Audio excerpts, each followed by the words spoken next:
మన తెలంగాణ తల్లి విగ్రహావిష్కరణ అంగరంగ వైభవంగా జరపబోతున్నాం. తెలంగాణ సాంస్కృతిక సారథి గద్దర్ పేరుతో సినిమా అవార్డులు ఇవ్వాలని నిర్ణయించాం. కోటిలోని మహిళా విశ్వవిద్యాలయానికి పోరాట యోధురాలు వీరనారి ఐలమ్మ పేరు పెట్టుకున్నాం.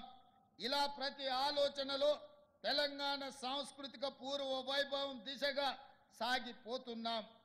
గత 10 ఏళ్లలో రాష్ట్ర ఆర్థిక వ్యవస్థను కుక్కలు చెంపిన విస్తరిలా తయారు చేశారు. 7 లక్షల కోట్ల అప్పు, ప్రతి నెల 6,500 కోట్ల మేర అసలు వడ్డీ కలిపి బకాయిలు చెల్లించాల్సిన పరిస్థితుల్లో మేం బాధ్యతలు స్వీకరించాం.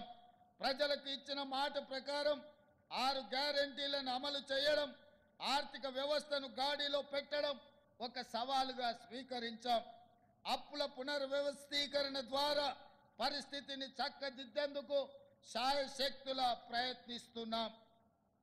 ఆదాయ లీకేజీలు అరికట్టాం. కేంద్రం నుండి మన హక్కుగా రావాల్సిన ప్రతి పైసా తెచ్చుకోవడానికి గట్టి ప్రయత్నాలు చేస్తున్నాం. ఈ విషయంలో భేషజాలకు పోకుండా నేనే స్వయంగా పలుసార్లు ఢిల్లీకి వెళ్ళి ప్రధానమంత్రితో సహా కేంద్ర మంత్రులందరినీ కలిసి వినతి పత్రాలు ఇస్తున్నాను. నా ఢిల్లీ పర్యటన మీద కూడా విమర్శలు చేస్తున్నారు. కాలు కదపకుండా ఇంట్లో సేద తీరడానికి నేనేం ఫామ్ హౌస్ ముఖ్యమంత్రిని కాదు, పనిచేసే ముఖ్యమంత్రిని. నా స్వార్థం కోసమో వ్యక్తిగత పనుల కోసమో నేను ఢిల్లీకి వెళ్ళడం లేదు. ఢిల్లీ ఏ పాకిస్తాన్లోనో ఏ బంగ్లాదేశ్లోనో లేదు. ఇది మన దేశ రాజధాని. ఫెడరల్ వ్యవస్థ రాష్ట్రాలకు కేంద్రానికి మధ్య అనేక అంశాలు ఉంటాయి. రాష్ట్రం నుండి మనం పన్నుల రూపంలో కొన్ని లక్షల కోట్ల రూపాయలు కడుతున్నాము. అందులో మన వాటా తిరిగి తెచ్చుకోవడం మన హక్కు. ఆ హక్కుల సాధన కోసం ఎన్నిసార్లైనా ఢిల్లీకి వెళుతాము. ఇటీవల 16వ ఆర్థిక సంఘం ముందు గట్టిగా మన వాదనలను వినిపించాం. కేంద్ర పన్నుల్లో రాష్ట్రాలకు 50% వాటా ఇవ్వాల్సిందేనని డిమాండ్ చేశాము. మన రాష్ట్రాన్ని ప్రపంచ వేదికపై ఫ్యూచర్ స్టేట్గా బ్రాండ్ చేస్తున్నాము. పెట్టుబడుల ఆకర్షణలో ఇదొక వ్యూహాత్మక ప్రయత్నం. ఇటీవల బేగర్ కంచె వద్ద 4th సిటీకి శంకుస్థాపన చేసుకున్నాం. మూసీ సుందరీకరణ అన్నది హైదరాబాద్ రూపురేఖలను మార్చివేస్తుందనడంలో సందేహం లేదు. ఈ ప్రాజెక్టు కేవలం పర్యాటక ఆకర్షణ మాత్రమే కాదు, వేల మంది చిరు మధ్యతరగతి వ్యాపారులకు ఒక ఎకనామిక్ హబ్గా మారి దీన్ని మేము తీర్చిదిద్దబోతున్నాం. తెలంగాణలో యువ వికాసం కోసం ప్రజాప్రభుత్వం ద్విముఖ వ్యూహంతో ముందుకు వెళుతుంది. ఒకవైపు గడిచిన 10 ఏళ్లుగా రాష్ట్రానికి పట్టిన మత్తును వదిలిస్తున్నాం. యువత భవితకు పెను సవాలుగా మారిన మాదక ద్రవ్యాల నియంత్రణ నిర్మూలన విషయంలో కఠినంగా వ్యవహరిస్తున్నాం. అదేవిధంగా ఈ విషయంలో టీనాబ్ను బలోపేతం చేశాం. మరోవైపు క్రీడలను ప్రోత్సహిస్తున్నాం. పారా ఒలింపిక్స్లో మరియు ఇతర అంతర్జాతీయ పోటీలలో పతకాలు సాధించిన తెలంగాణ బిడ్డలను ఘనంగా గౌరవించుకున్నాం. ఇటీవల ఇంటర్ కాంటినెంటల్ ఫుట్బాల్ పోటీలను హైదరాబాద్లో నిర్వహించుకున్నాం. యంగ్ ఇండియా స్కిల్ యూనివర్సిటీ ఏర్పాటుతో యువతలో నైపుణ్యానికి పదును పెట్టి ఉపాధి ఉద్యోగ భద్రతకు భరోసా ఇవ్వబోతున్నాం.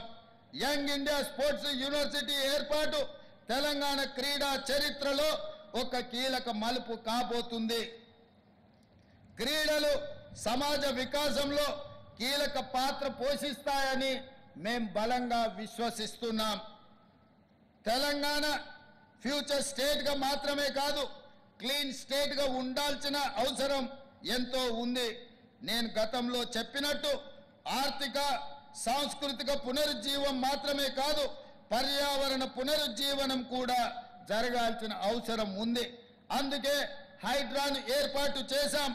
ఒకప్పుడు లేక్ సిటీగా పేరు పొందిన హైదరాబాద్ ఈ రోజు ఫ్లడ్స్ సిటీగా దిగజారిపోవడానికి కారణం గత 10 ఏళ్ల పాలకుల పాపమే. వాటి ప్రక్షాళన కోసమే హైడ్రాన్ ఏర్పాటు చేశాం.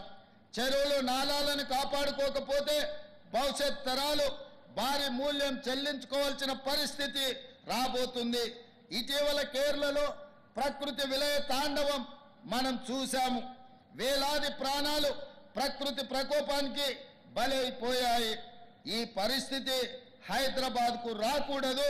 హైడ్రా వెనుక రాజకీయ కోణం లేదు, స్వార్థం లేదు. అదొక పవిత్ర కార్యం, ప్రకృతిని కాపాడుకునే యజ్ఞం.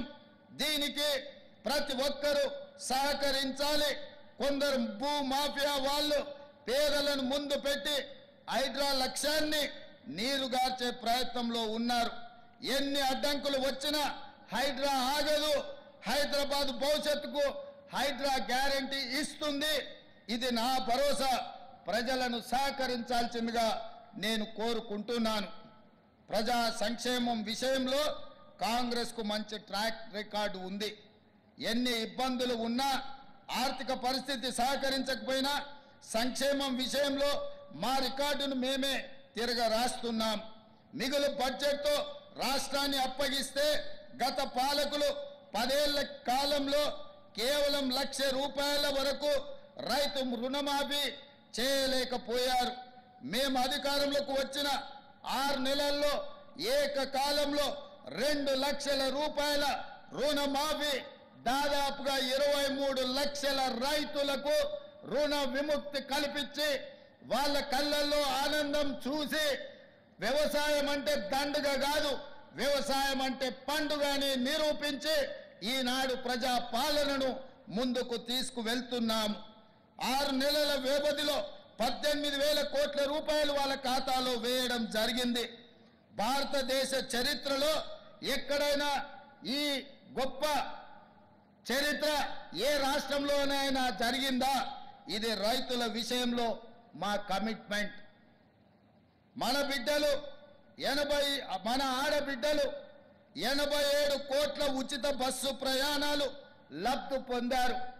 ఆర్టీసీ బస్సుల్లో ఆడబిడ్డలకు ఉచిత ప్రయాణం డిసెంబర్ 9, 2023 నాడు ప్రారంభిస్తే ఈనాటికి ఆడబిడ్డలు 87 కోట్ల మంది బస్సుల్లో ప్రయాణం చేశారు. దాదాపుగా 2,958 కోట్ల రూపాయలను రాష్ట్ర ప్రభుత్వం రవాణా శాఖకు చెల్లించి రవాణా శాఖను కూడా పునరుజ్జీవింపజేసి 50,000 మంది ఆర్టీసీ కార్మికులను ఆదుకొని ప్రతి నెల మొదటి వారంలోనే వాళ్లకు జీత భత్యాలు అందే విధంగా వాళ్ళ ఆర్థిక వ్యవస్థను బలోపేతం ఈ ప్రజా పాలనలో మనం చేపట్టడం జరిగింది. అందుకే మిత్రులారా, ఆడబిడ్డలకు 500 రూపాయలకే వంట గ్యాస్ సిలిండర్ ఇవ్వడం ద్వారా 43 లక్షల కుటుంబాలకు మేలు చేశాం. దీనికోసం ఇప్పటి వరకు 282 కోట్ల రూపాయల సబ్సిడీని చెల్లించాం.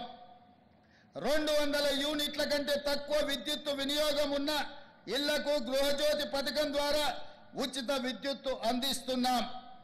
ఈ పథకంలో 49 లక్షల కుటుంబాలు లబ్ధి పొందుతున్నాయి. దీనికోసం ఇప్పటి వరకు 965 కోట్ల రూపాయల మేర సబ్సిడీ రాష్ట్ర ప్రభుత్వం చెల్లించింది.